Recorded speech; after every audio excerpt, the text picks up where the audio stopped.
Uh, yeah. What's going on, y'all? Welcome back to Going for Two. I am Q1 Humphreys, Detroit basketball.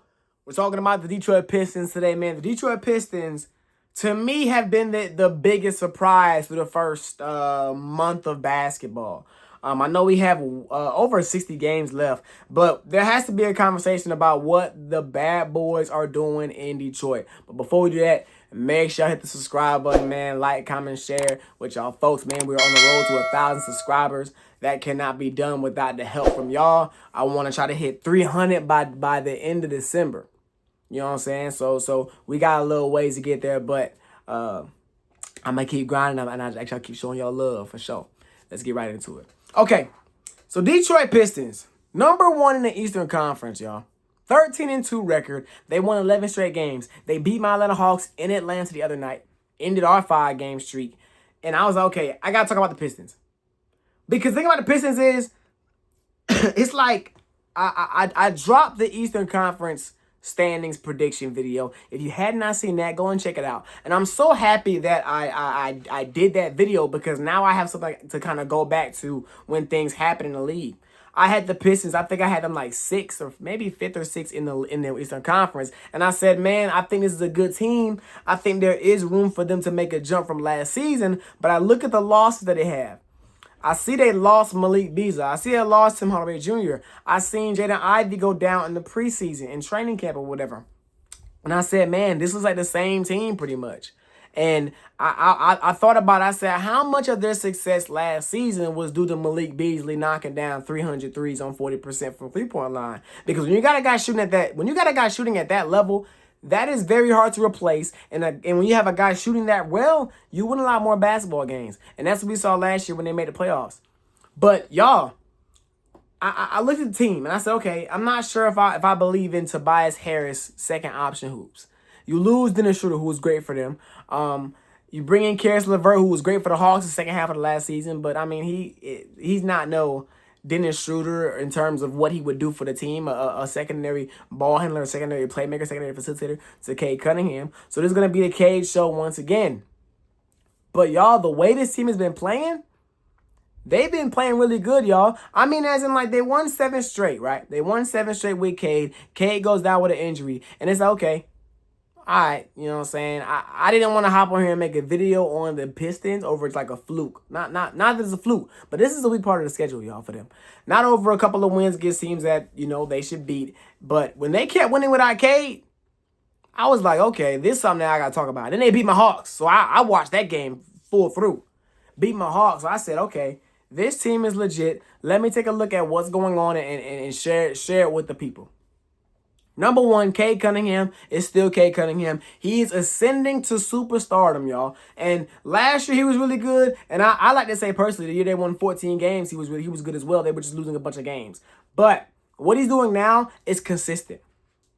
He's starting to have those great performances consistently. He's starting to have great performances every single night. He's averaging 27.2 points per game, 9.9 assists per game. So he's basically averaging a 27 and 10 double and giving you at least, 5 to 6 rebounds a game as well. So he has his hands all over the game, as you would expect. I think he's one of the top point guards.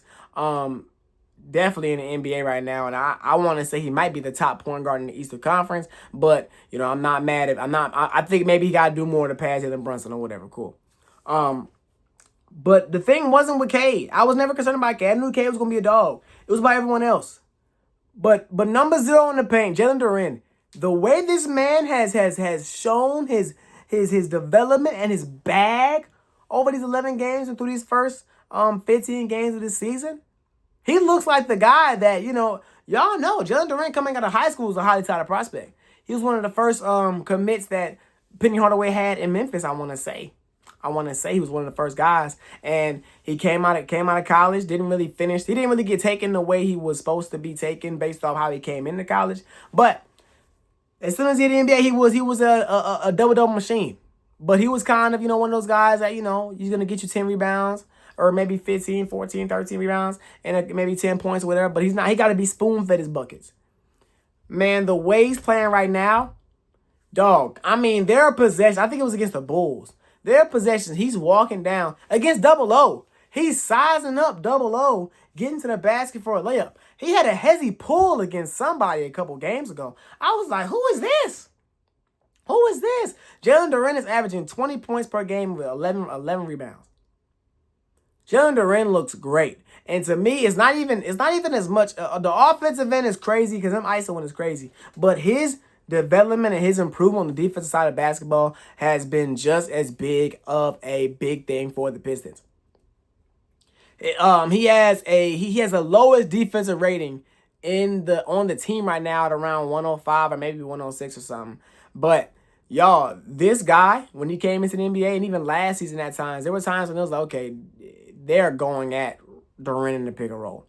They're going at him in the pick and roll. And to see him just get better and better at that to where now he's like very competent on the defensive end and it's actually a problem. There were a couple of plays against the Hawks that I saw that he just ended possessions for us on the defensive end. You know what I'm saying? And you pair Jalen Duren, a locked in defensive Jalen Duren, you pair him with Isaiah Stewart, who we know is a dog on defense. You put them together, you have one of the best defenses in the NBA. The Detroit Pistons are number 2 in terms of defensive rating in the NBA. They were only behind the Oklahoma City Thunder, of course, because OKC they got a full 12 man of dogs over there. So yeah, but Detroit being number 2 in defense, that's something that is recipe for success. Because y'all know the saying, man. The saying is defense travels, y'all. Defense travels, and the defense that they play is gonna be relevant now. It's gonna be relevant in the playoffs because, yeah, they may not score as many points. Yeah, Durant may not average 20 points in the playoffs, but the defense that he plays, he can still do that months from now. He definitely can. And of course, you got Asar Thompson as well playing good as well. You know what I'm saying? But the thing with the Pistons to me is like they're getting help from other sources. I said it earlier in this video. I was so concerned about where was Cade Cunningham going to get his help on the offensive end from. And that help has came in the form of a Dennis Jenkins. Dennis Jenkins out of St. John's, 6'3" point guard. You probably seen him out there, number 24 out there. You thinking, who is that guy? Who is that guy? He hit some big-time threes against the 76ers in the Pistons win. A couple, I think last week. Over the last 5 games, Dennis Jenkins is averaging 20 points per game and almost 8 assists per game. This is a guy that you did not think about at all going into this season. At all, you didn't think about it. But he's coming out here giving you great production. So now you think about it like this, okay, Dennis Jenkins giving us good minutes now. He stepped into that Dennis shooter role. And then not to mention, Jaden Ivey's going to be back eventually. He's going to be back eventually.